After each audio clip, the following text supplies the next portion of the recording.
تو عزیز بھائیو، دوسری طرف اللہ تعالیٰ نے کبوتری کو حکم دیا کہ وہ تنکا لا کر، گھاس لا کر جمع کرے اور اس پر بیٹھ کر انڈے دے۔ جب یہ کام ہو جائے گا تو اندر کی کوئی چیز باہر سے نظر نہیں آئے گی۔ جیسے ہی سراغ لگانے والے یہاں پہنچے تو جو کبوتری تھی پھر سے اڑ گئی، جلدی سے اڑ گئی۔ کبوتری کا اڑنا تھا کہ دشمنان رسول خوشی سے پھولے نہ سمائے۔ سب نے کہا بلند آواز میں، مبارک ہو، مبارک ہو، سرداران مکہ، دشمن اس غار کے اندر ہے۔ مکے کے سردار سراغ لگانے والوں پر غصہ ہوئے کہ نالائقو، انسان کی موجودگی میں کبوتری کیسے ٹھہر سکتی ہے اور مکڑی کیسے جالا بنا سکتی ہے؟ یہ جالا تو کئی سالوں کا پرانا لگتا ہے۔ علماء کرام نے لکھا ہے کہ جو مکے کے سردار تھے اور ہمارے نبی کو جو دشمن تھے، انہوں نے یہاں تک کہا کہ یہ جالا تو آپ صلی اللہ علیہ وسلم کی ولادت اور آپ صلی اللہ تعالی علیہ وسلم کے پیدا ہونے سے پہلے کا لگتا ہے۔ خیر، مکے کے سرداروں نے ان سراغ لگانے والوں سے کہا کہ تم نے ہمارا وقت برباد کیا، چلو اب یہاں سے دشمن چلا گیا۔ سراغ لگانے والوں نے بہت کچھ کہا کہ ذرا ٹھہرو، اس غار کے اندر دیکھتے ہیں، مگر سرداروں نے ایک نہ سنی۔ چلو چلو کا نعرہ لگایا، اللہ نے ان کی عقل پہ پردہ کر دیا۔ اسی طریقے سے اللہ نے حفاظت کی حضرت ابوبکر صدیق رضی اللہ تعالی عنہ کی اور ہمارے نبی کی۔ عزیز بھائیو، ادھر مشرکین مکہ لات و عزا کے سامنے التجائے کی انہوں نے، جب جھوٹے خدا کام نہ آئے تو اعلان کیا جو آدمی محمد کو زندہ پکڑ کر لائے گا اسے 100 اونٹ ملیں گے۔ اس لالچ میں بہت سو نے تلاش کیا مگر سب ناکام ہو گئے، چونکہ اللہ کو حفاظت کرنی تھی اور اللہ کو بچانا تھا۔ اللہ جس کو بچائے اسے کون مار سکتا ہے؟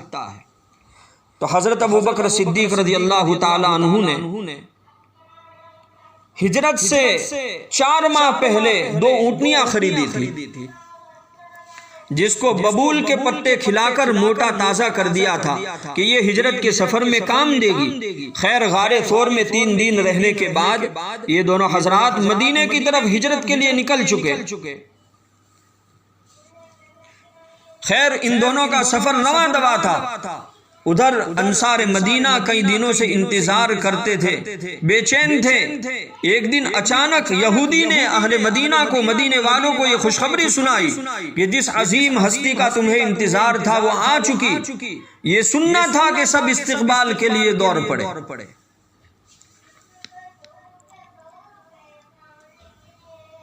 سب بڑے بوڑھے، عورتیں، بچے سب استقبال کے لیے دوڑ پڑے اور وادی مدینہ نعرے تکبیر سے گونج اٹھی۔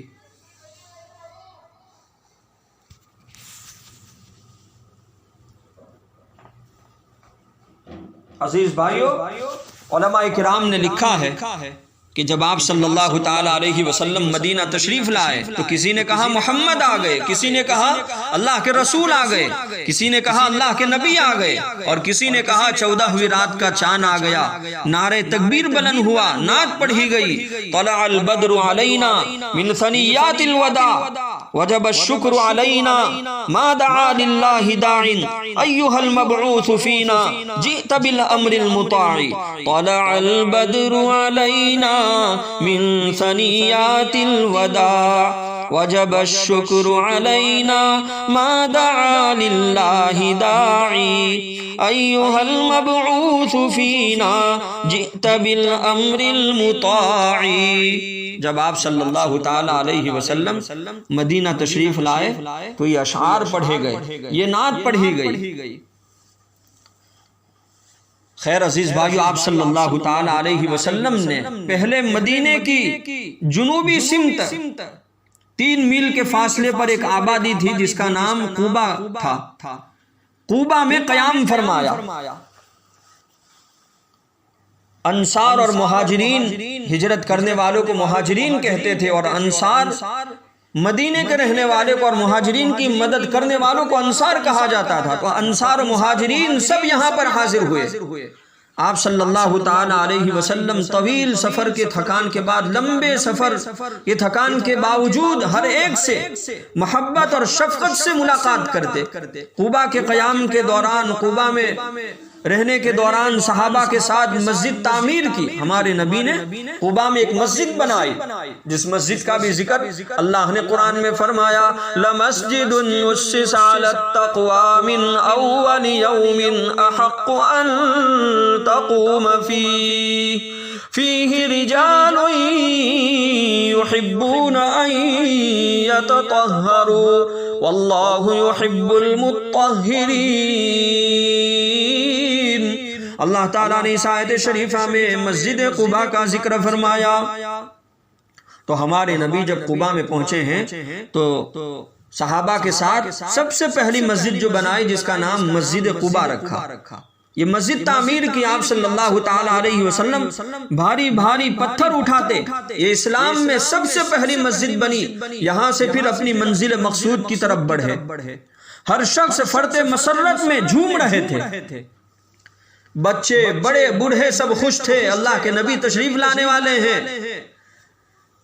اور جا رسول اللہ، اللہ کے رسول آئے، اللہ کے رسول آئے.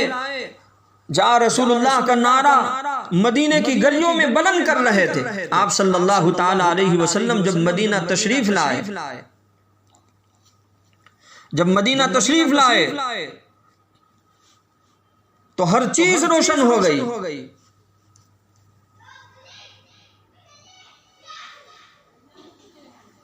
آپ صلی اللہ تعالی علیہ وسلم تو وہ قصوہ اٹھنی پر تشریف فرما تھے.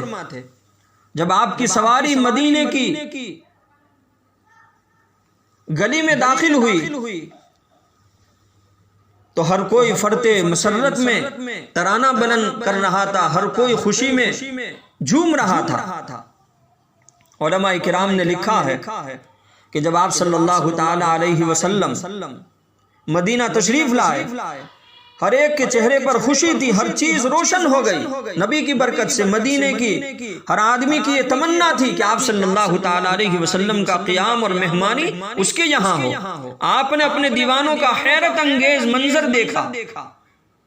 کسی کا دل توڑنا مناسب نہیں سمجھا.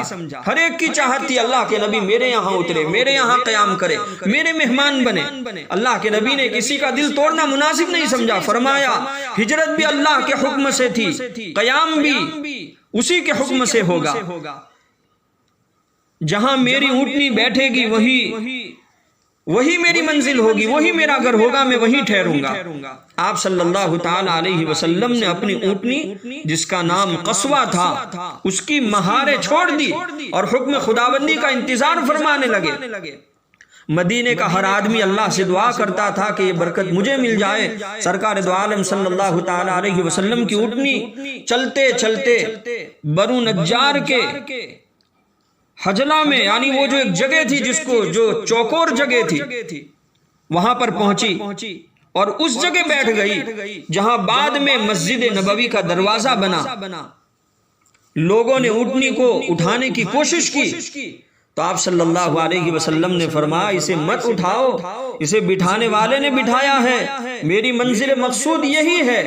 اس جگہ کے سامنے علماء کرام نے لکھا ہے قرآن حدیث کو سامنے رکھ کر کہ جہاں پر قصوہ اونٹنی ٹھہری ہے بنو نجار کے حجلہ میں، وہ جگہ جو چوکور تھی،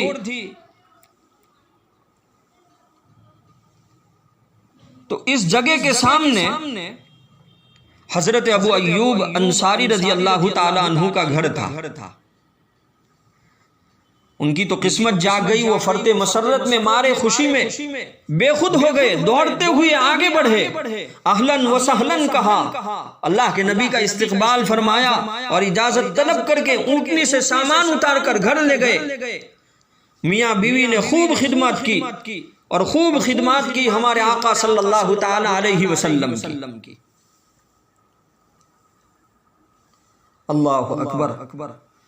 تو اللہ کے نبی جناب محمد الرسول اللہ صلی اللہ تعالی علیہ وسلم مہمان ہو گئے حضرت ابو ایوب انصاری رضی اللہ تعالی عنہ کے. اور حضرت ابو ایوب انصاری رضی اللہ تعالی عنہ بڑے خوش قسمت وہ اللہ کے نبی کے میزبان ہو گئے.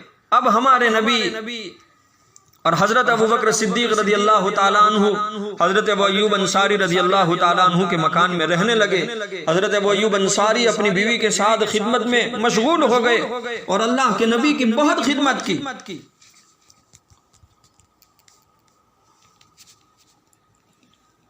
علماء کرام نے لکھا ہے کہ حضرت ابو ایوب انصاری رضی اللہ تعالیٰ عنہ کے گھر میں حضور صلی اللہ تعالیٰ علیہ وسلم 7 مہینے رہے۔